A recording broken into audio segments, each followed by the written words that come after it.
Quando sono arrivata a Milano, ho dovuto imparare a essere italiana.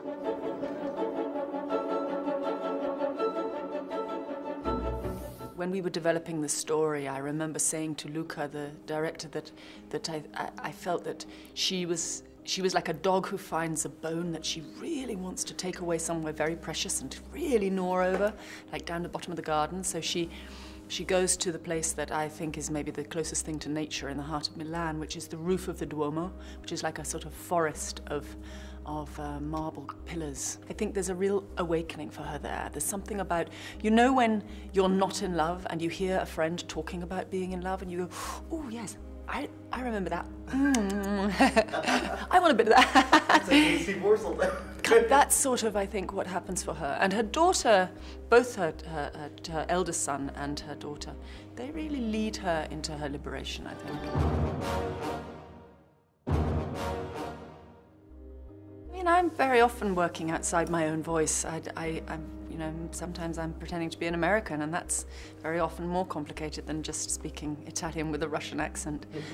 Fortunately, didn't have to sound like a real Italian. The Italians, I think, are more merciless in a way than Russians are. The Russians, I know, are being very kind about me pretending to be a real Russian.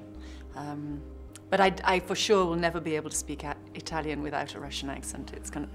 That's me now. I mean, the honest truth is that a film like this, in my experience, and the experience of my friends, very often takes 11 years. I mean, from very early conversations round a fire or a bottle of wine to being in this position where it's just about to open in the cinemas. Yeah, 11 years. It's tough when you're not funded. It's tough when you're not Kubrick and you haven't got, you know, Warner Brothers giving you a weekly check.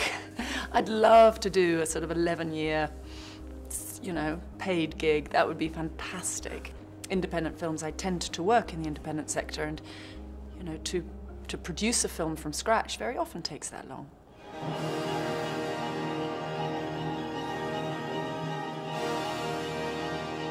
Well, you know what's actually happening next month is that Orlando is being re-released, and pay for the tickets and make sure that Sony Pictures Classics and other distributors feel the mojo to put more films out again. I think it's really great to take films like a film like that from the 90s and re-release it and see how fresh it still is.